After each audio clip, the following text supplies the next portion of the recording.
Guys, do nyamba ari gutega moto, sigaye atega moto byarahindutse. Moto umukuye he? Umukuye. Babarumbira umukuye. Ako sakara to. Yeah! Saka. Nako bigutunguye kubona nyamba ateze moto. Sabira mungu. Wataka kwishirira se? Yeah, aranutse murabyumvisha no se. Ese gutega moto ni ibintu birenze. None se nayitega. Kinango natega moto reka nyine mu modoka ya daddy. Nageze mu modoka ya daddy dakodesha. Moto iraryo kwicaraho kwigendaho. Ese bitwaye. Ese bitwaye. Kandi ugasanga guhaye make bwangahe? Babarumbye amafaranga guhaye. Reba message mbabari. Umva mumore ture message. Moto wanyeretse. Ako ni menshi. Magana 3. Nangahe? Nayo bibiri. Big energy. Big energy. Big energy. Big energy. Ndabona twemeje sha. Ay. Igiye kwitwa vlog y'umwaka. Tukaba twinjiye kwa mama Jibu. Turi kumwe na Sankara. Saka igira iyi vlog ivemo vlog y'umwaka. Vlog y'umwaka kabisa.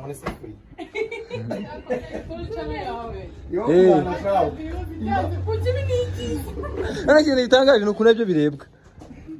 Sankara, iyi vlog tuzayigabana amafaranga azavamo humura. Sakagira ikivuga. Gira icyo vuga abantu. Vuga ko ibintu bonye. Bane baranyambuye. Oya, Sankara no kaneza abantu kandi iyi vlog uzika ukweze ko tuzagabana. Uzayirira. Hata ikintu vuga shiri ngiro hano. Vuga ikintu kimwe kuri no vlog kandi uvuge ibintu byiza. Amakuru yawe nyine umuzite twakwakiriye muri Kilaman Empire muri Big Mind. Siwe mwana ufite kingahe? Ni tatu kuri agacecuru. Eje kiramfata maze nkuri minota nkingahe. Okay. Wini solo bamuzi mwabonye maze kwereka Nyambuko nawe ashobora gutega moto. Yewe kujyanege moto ndinjira daddy akama nani? Akama lift cyangwa nkagenda mu modoka ya captain yari jisi. Igiciro uvuga se kugira ngo None se wowe nkawe niki kigutunguye kubana Nyamba atega moto? Ngatunguye kamembe kubera ko amafaranga nkorera nayakorera umva nyine yabarimo kagisa kandi twamenyere mu modoka. Ariko Nyamba afite inshingano, afite urugo. Birumvikana ko ashobora gutega moto nyine wa saving essence. Ubwo bivuze ati kubera ko nyine asigaye afite urugo imodoka yise shyira ku mpande. Nawe ugenekereza mu mvura ahita ubyumva. Nahise byumva kabisa. Neza ubwo wakora. Dutembere no muri salo se turebe ko bimeze. Dutembere muri salo. Tugiye muri salo turebe byari. Oya nakira. Ikintu kuganira n'aga ni banga. N'ubwa mbere ngiye kucyana na legend. Mu buzima bwanjye bwose n'ubwa mbere muri Nyagahinda. Abese Nyagahinda. Naramufanaga byatari ariko ngo turi kumwe none sasa. Yaragiye kubwira. Ariko muri sano 250 n'abakoze iyi nakoze. Ariya niho nakubonye ubwa mbere nanjye. None abakwitera ibyo amateka bahita bagibombesha nashaka. Narabibonye. Nyagahinda none se numva nishimye kuba turi kumwe n'umu legend. Tujye kuzadukorana mu buzima bwa buri munsi. Abantu bajya bavuga ati ngo naragukopyira ngo kudihagura abantu. Ntubahondagura nyine none se umuntu azaza urofa n'umurebe. Soro nibira byo mwatetse. Banza bakana kugipolisi. Uyu mushefu wo muri hoteli ntabwo ajya agaragara make. N'umuvangi yadanje. Soro reka nkubwire mwashoye pe. Mwashoye. Reka turi no kwisomba uko bimeze. Soro bo. Nta kuntu mama mutagize nakubeshye. Reka mutege moto amafaranga mwayariye yose. Yalla. Thumbnail irabonetse. Okay, bagarutse. Dufite ngo n'icyo hano. Sumve nawe cyo hano. Rero ndana ukuntu bitangira dwari hakuza kwicara kugira ngo tunangize hamwe. Ngwino wicare nyine. Turacyari kumwe na Nyagahene 250. Yagira ikintu ubwira abantu nawe. Okay. Adicha nayo yitwa bayita Soloba Comedian. Okay. Soloba Comedian umushigikiye n'umuntu w'umugabo. Kuko tugomba guteza imbere iby'iwacu. ariko uyu mugabo wambara amarinete umubona gute? wowe ugeze wumva nani filime yita The Forest y'ishyamba yaciwe Ndayizi. iyi ni filime yanjye rero nayo mu mwaka ushobora kuba ari filime yujuje miliyoni mu gihe gitoya kandi nayo cano yonyine yagize abasabi 100,000 mu mezi 3. urumva naciye urumva uko biri kose uri mu kazi kandi ni byiza rwose ukomereza aho ngaho. Nese rero filime uzayikomeza cyangwa wabaye urangije season ya mbere gutangira indi? season ya mbere narayirangije ariko ndi gupanga gutangira season ya kabiri. Okay. ariko nabakubise na The Human bari barayireba. Nyagayo nitukiza kumusana muri season imwe zose tuganya kumuha akazi mu yihenda kugira ngo hatumwe abakunze bamukunze kuva kera tumenye ngo bimeze gute. Nyagahene nyine kubera ko Daddy yari yamugaruye yabanje kubanza manza mushyire muri projet ziwe nyine abanza zijye mu fresh azinjiremo unamara kuzinjiramo ubundi nanjye nzahita mushyira muri action. kubera ko hano tubikora amajwi. Uze Nyagahene warebye wabusanze ari fit kubesha gutera umuntu mu gihe. Nyine Daddy agiye kubanza mukoresha sport urumva abanze amukoreshe tize. Oh, ni ubwa mbere umubonye. Ndazanye Nyagahene hano. Uriya majibu yambaye gutya. Ntabwo namushyize. bari gukamera mu urumva rati. So Daddy ndashaka amaze gukoresha siporo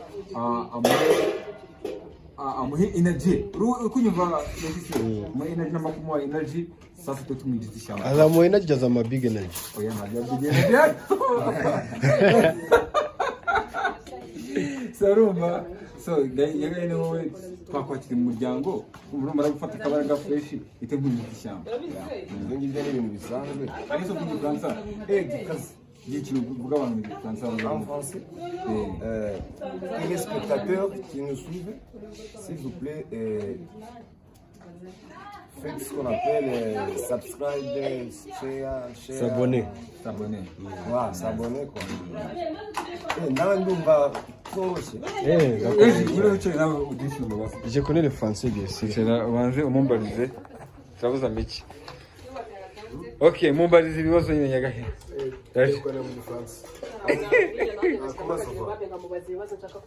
Comment ça va? Bien, merci. Comment tu t'appelles? Oh, bien sûr, alias Nyagahene Moko. Comme tout le monde le sait. Ok. Mes amis, les enfants, s'abonner pour les chaînes d'Isoloba comédien. C'est bien contenté. C'est quoi les contraires? Commentaires. Ah, ok, c'est un bien commentaire. C'est ce qu'on appelle Soloba Films. Ok. Moi aussi, je m'appelle Quizera.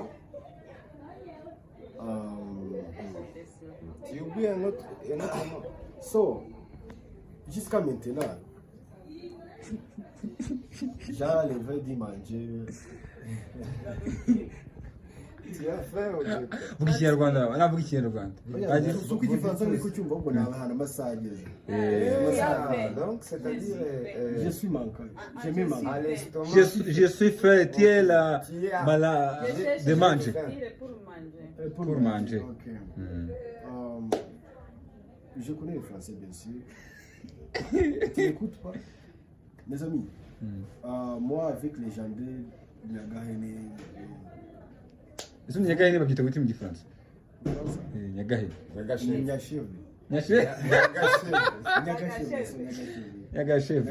alias.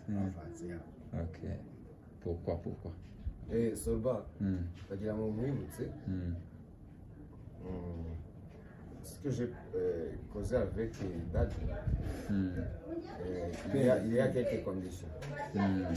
So, je devais d'abord lui demander la permission de me filmer moi. C'est pas comme celui-ci, c'est pas ces conditions.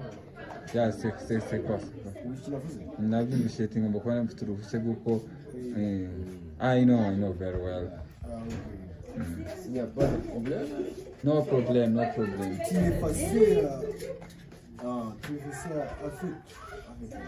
Avec là. Yeah. Ça, Avec toi. c'est quoi?